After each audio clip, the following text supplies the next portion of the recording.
is Curtis with Gray & Patina, and this is a crash course on my favorite reference, the 1675 Pepsi GMT. And probably the most inquired about watch in our catalog has been this 1675 reference, and it's largely because it was built for a number of years, almost 2 decades, and there's so many different variations, different mark dials, different case sizes and shapes, that I feel like we should just cover the reference in general and just to do a quick crash course on what to look for, what to spot, what is a long E, what is a fat L, what's a Mark III dial, etc. So without doing an over elongated intro, let's dive right in. So let's start with the Mark 0 dial 1675. This dial was actually not known for quite some time. A lot of people thought this dial was just a reloomed Mark I dial. But in actuality, it was a very, very early 1675 dial. I believe the serial range that this comes in is 1.38 to 1.6 million for the serial.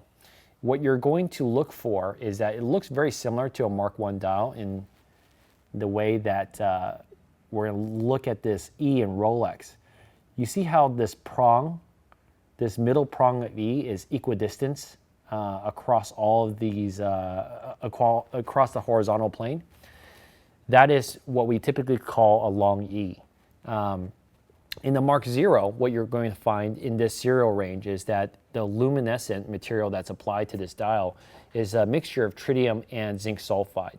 So for the longest time, people thought, well, this dial still glows, it must be reloomed. But if you look across 5513s and 1675s of this era, this basically transitioned, Rolex was using different types of luminescent material to transition into more of a tritium mixture. So after this Mark 0, there should be no glow for your 1675 GMTs. Let's look a little bit closer on this again. And as you can see, the middle prong of E is the same distance from the top and bottom. The crown is a little bit uniquely shaped as well. Let me change this, and you can see that you have this third prong that is a negative relief of the in between the crown, and it's a little bit deeper. But other than that, all you really need to do is between Mark 0 and Mark I, you're really going to focus on whether the dial still glows or not, and then look at the dial texture. On these Mark Zeros, you're going to notice that it's a little bit puffier. The height of the lume is going to be a little bit thicker than the waffle type textures of the other variant dials. So that's your Mark 0. And for those that are wondering where we're getting a lot of this information, a lot of this has been a result of the community logging and showing, barn finds and original owner watches and confirming that there is this pattern of these watches appearing in a certain serial range. A good website to check out is gmtmaster1675.com. This is a great resource, and which we rely on heavily in terms of trying to identify which mark dial belongs in which case, what the proper look and feel of the text should be. And all this is obviously important because you want to make sure that you have the right dial that matches the right case. So moving on, let's go ahead and move on to your Mark I. This is our Mark I dial.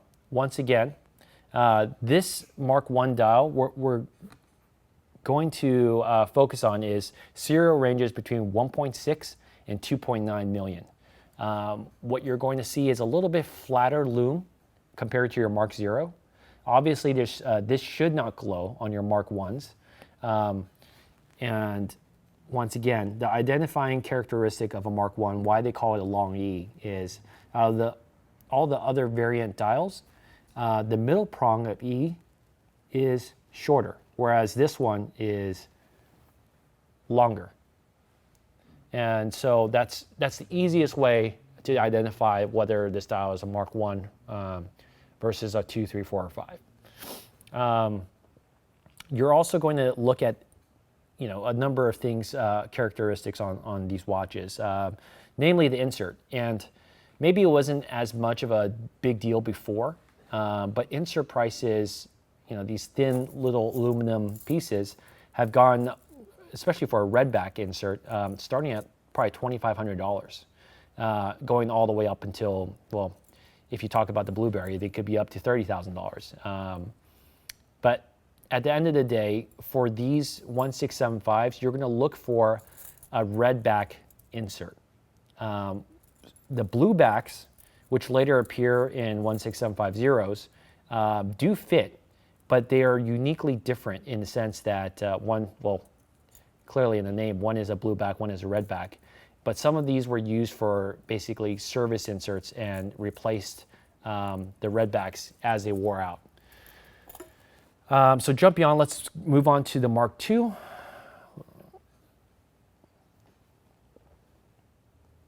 And just for reference, this is another Mark I Fuchsia GMT.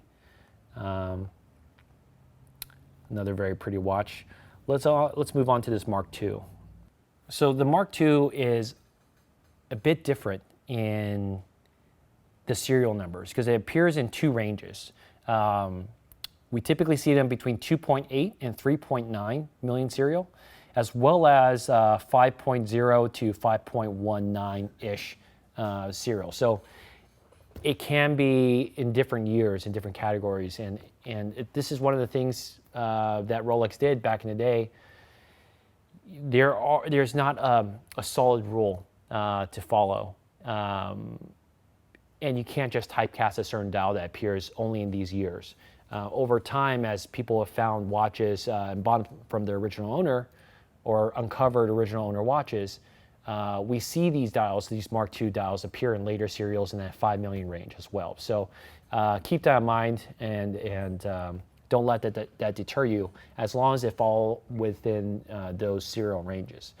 But so for a Mark II, what I'm looking at is obviously it doesn't have that middle prong of E elongated, right? The shape of that E is going to look like this and not like this. But what is unique about the Mark II is that if you look at the font of Rolex here, this middle or vertical line of Rolex is much thicker. I like to call these a fat L. Probably not the coolest nickname for a watch, but at the same time, it is something that's uniquely characteristic of a Mark II.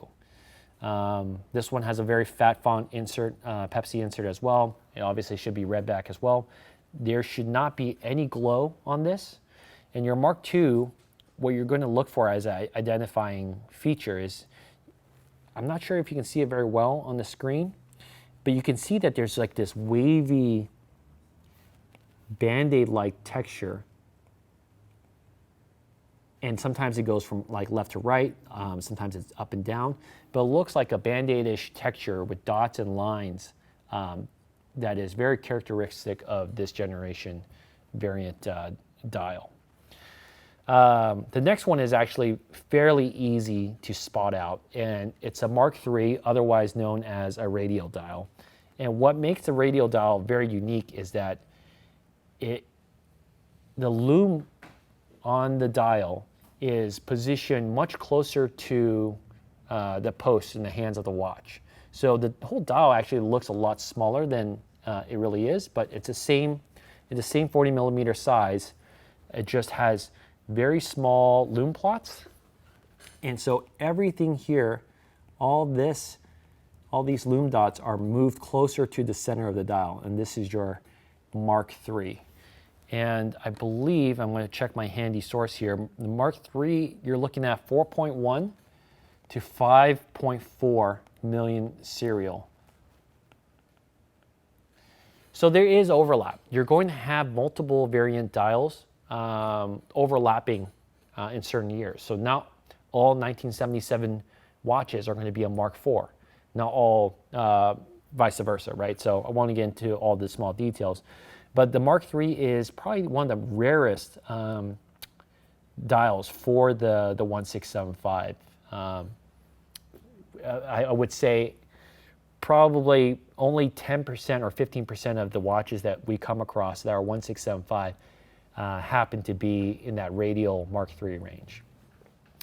Moving on, let's get into our Mark IV. Now the Mark IV and Mark V, these are kind of like the hardest ones to kind of tell apart. And let me see if I can pull up the Mark IV here. Here we go. So Mark IV and Mark V happened in the later 70s era Rolex watches. And in this 77, 78, 79 era, the lume plots actually appear a little bit bigger. And that's consistent with what you see in 5512s and 1680s. Lume plots are almost maxi size. So that's the immediate tell when I look at a Mark IV. Let me get into this. So we're going to look for bigger lume plots. The easiest way I remember for a Mark IV is if you look at the crown, and before I forget, let me go ahead and tell you the serial range. You're looking at between 4.1 million to 5.8 million, as well as a small period in 3 million to 3.3 million for serial. The Mark IV crown is something to notice. So if we're looking at the crown, what I'm going to be focusing on is that fourth negative downstroke on that crown. It's actually longer than the rest of them. So if I were to draw something for you, so this is my impression of a Mark IV crown. 1, 2, 3.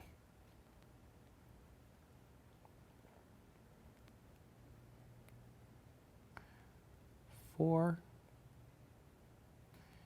If this is your crown, let me change the color here. What you're looking at is this fourth downstroke is actually much longer than the rest of these. So that's how I remember the fourth Mark IV.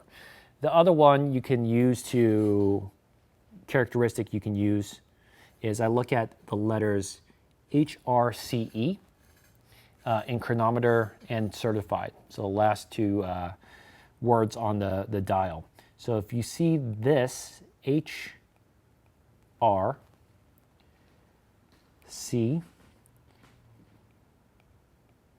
E, and you drew a vertical line between H and R, it would perfectly split where the E is. So that would be Mark IV. Hopefully that makes sense, right? But the easiest way I could paint that for you is to look at this, the crown. Sometimes due to the printing, due to manufacturing tolerances, that negative relief may not be as apparent as other dials, but that's my first key indicator, as well as trying to match it up to the serial numbers. We'll move on to the Mark V, which also has maxi size plots. So once again, maxi size plots, Band-Aid textured lume.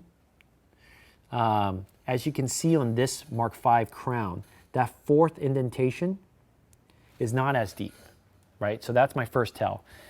The way to confirm this is we're looking also between 5.0 million to 5.9 million for serial range.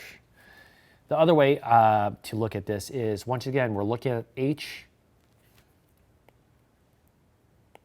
Let me use a different color.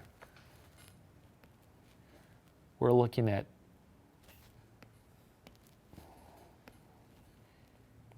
HRCE. Once again, if we were to split a vertical line between H and R, you'll see that the C basically lines up between the H and the R, versus where in the Mark IV, the E kind of lines up perfectly in between H and R.